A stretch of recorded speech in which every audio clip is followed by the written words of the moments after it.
Bonjour à toutes et à tous et bienvenue sur la chaîne Les Oracles de Delphine. J'ai le plaisir de vous accueillir pour une vidéo un petit peu différente des vidéos que je vous propose d'habitude. Différente dans le sens où cette fois j'aimerais d'abord vous parler un petit peu des énergies actuelles avant de prendre un message des cartes, ou plus précisément un conseil des guides. Dans cette vidéo, je ne vais pas vous énoncer une vérité universelle, je ne vais pas vous dire voilà, les énergies actuelles elles sont comme ça. Je vais plutôt vous partager la manière dont moi je vis les énergies actuelles en ce moment.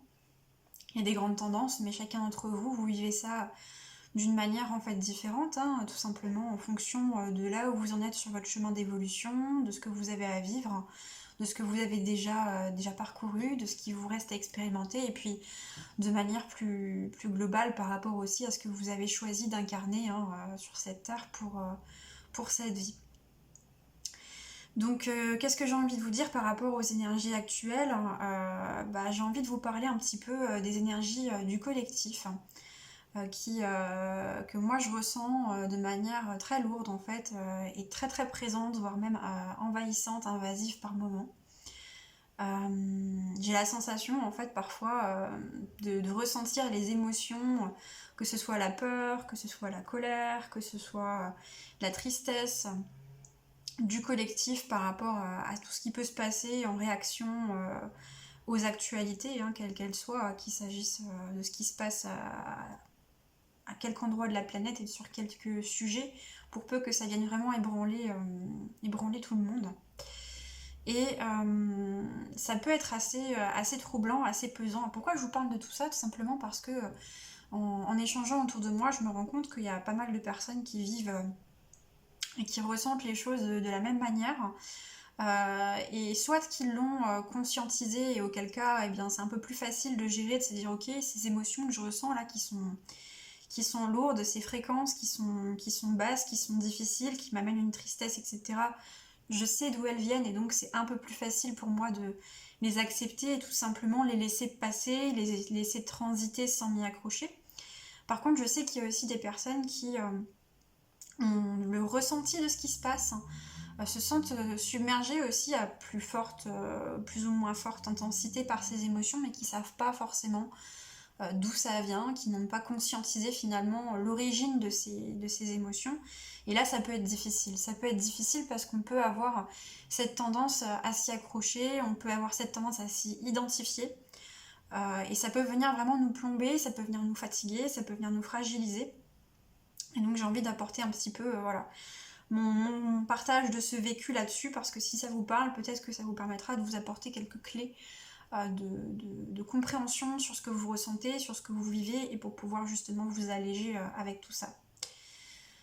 Pour ma part, c'est d'autant plus important que ces énergies du collectif qui passent, qui viennent jusqu'à moi, jusqu'à nous en fait, hein, pour être libérées en réalité. Hein, c'est comme, je le vois un petit peu comme un fluide qui cherche des canaux pour pouvoir s'évacuer tout simplement, et ces canaux, c'est nous.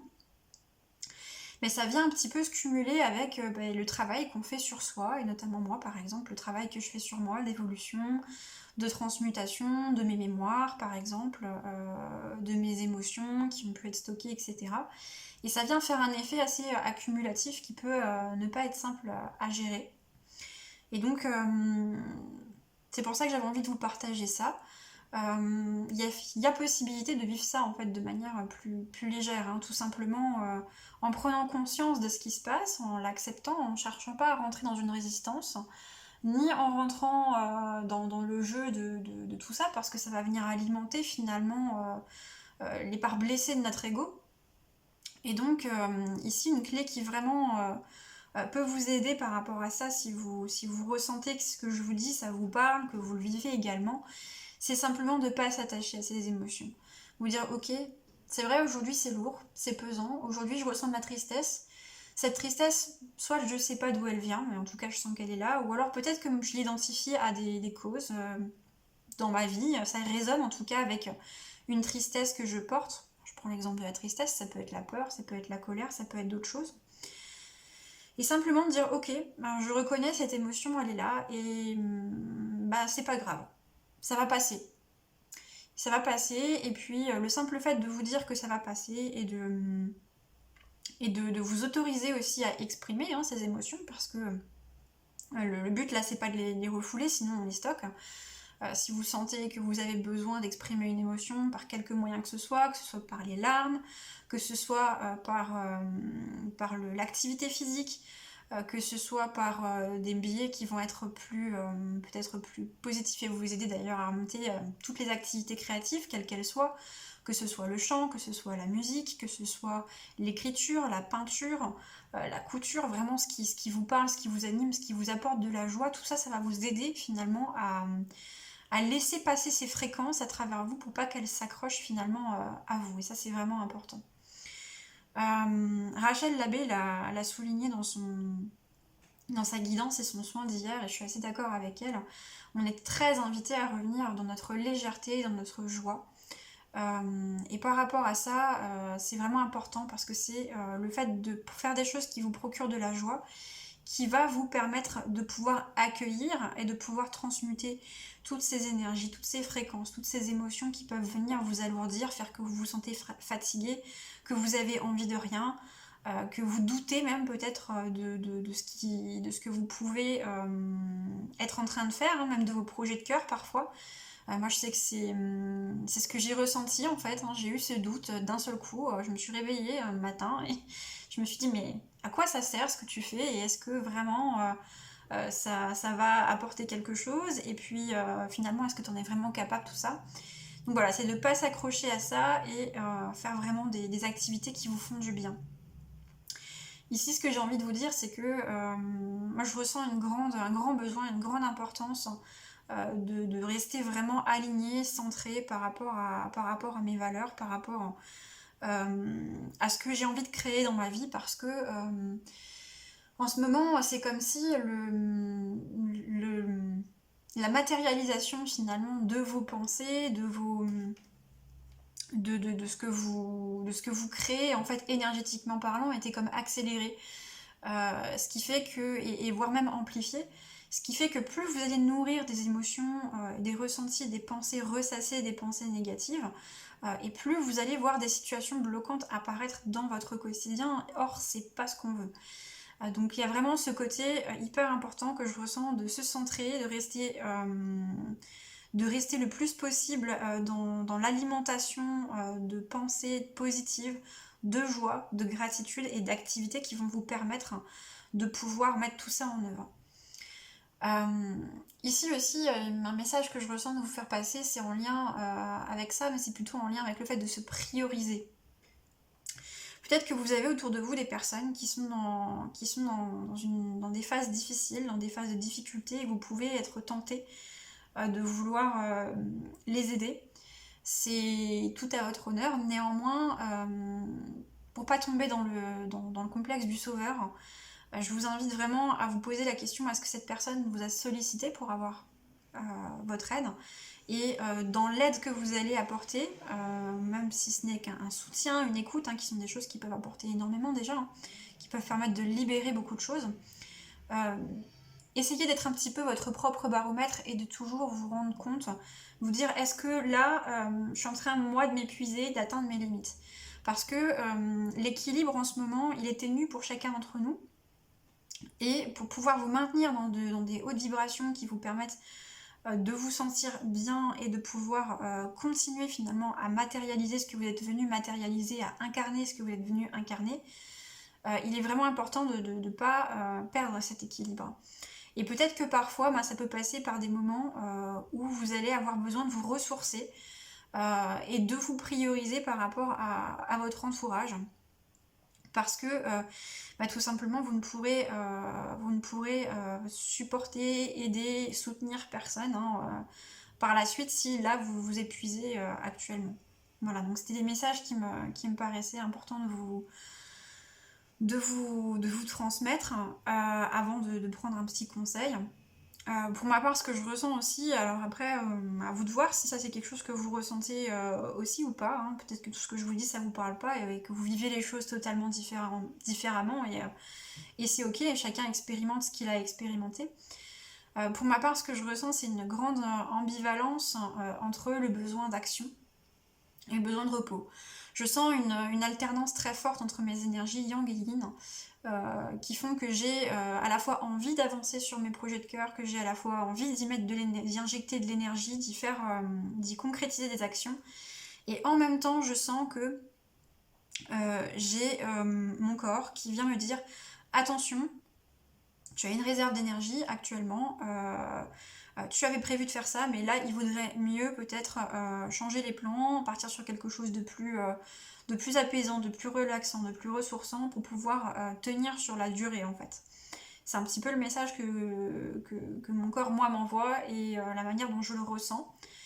Donc il y a vraiment une vigilance finalement que je me dois d'avoir entre ce que je fais et ce que je ressens, avec finalement pour objectif principal peut-être pas d'atteindre le plus vite possible la réalisation de mes projets de cœur, hein, tout en continuant de les alimenter évidemment, mais de prioriser mon équilibre pour pouvoir effectivement être là, être présente à ce qui est là pour moi.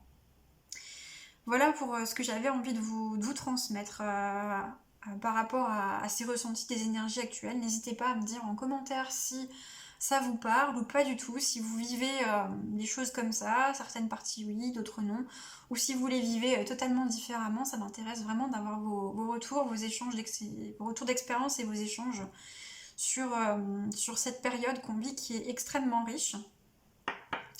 Et puis, on va prendre quelques cartes quand même pour voir si quels conseils les guides peuvent nous donner dans cette situation. Donc, avec le basilic sacré, on vous rappelle que vous êtes un être sacré. Avec la chevêche d'Athéna, on a apprenez la sagesse. Alors, c'est plutôt mignon parce qu'on a ici... je nous ai mis pour nous accompagner une plume de hibou petit duc que j'ai trouvé hier en forêt. Donc on a de nouveau le hibou qui est avec nous. Nous avons laissez-vous aller avec le quartz fumé, transcendez-vous avec le cheval. Ah oui, il y a un message important par rapport à ça, que j'ai reçu de mes guides dernièrement.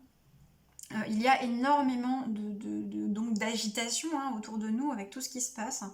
Et il est vraiment important qu'on soit en capacité de conserver notre prise de hauteur, de garder un certain recul sur ce qui se passe finalement, de ne pas se laisser emporter au niveau émotionnel et de nous souvenir qu'actuellement, notre priorité, c'est revenir à la divinité qui est en nous.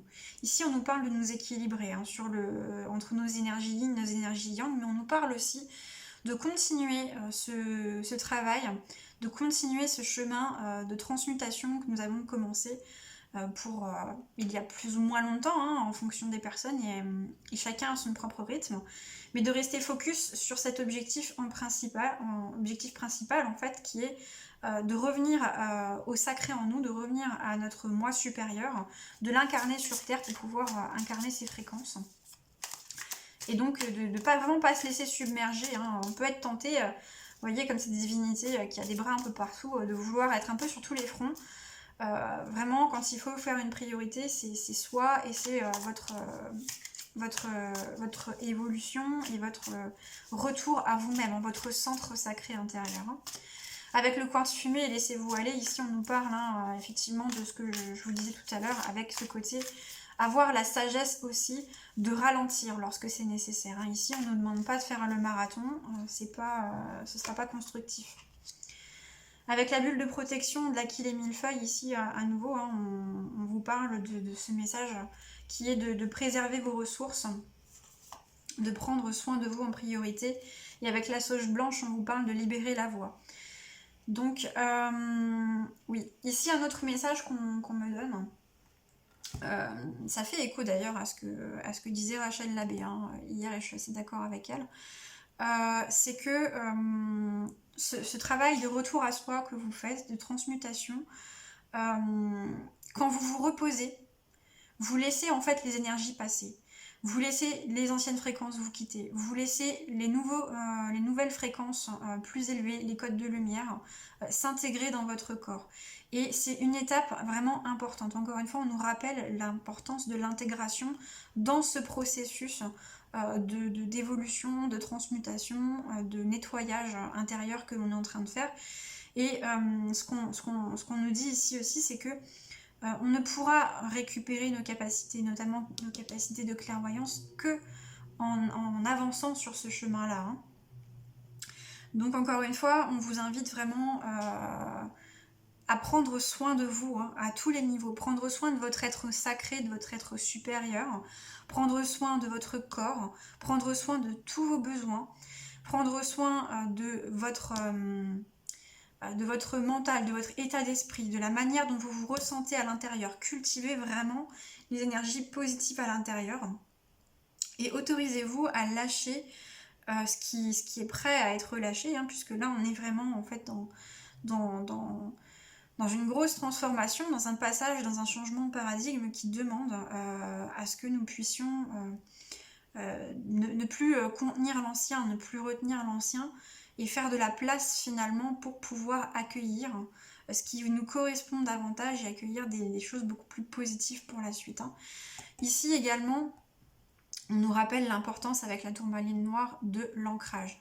On a vraiment des cartes d'ancrage et de protection aussi qui sont très présentes. Hein. Voilà, c'est tout pour cette vidéo, pour ce message que j'avais envie de vous faire passer. N'hésitez pas à me faire un retour sur si ce type de vidéo vous parle, si vous en souhaitez d'autres.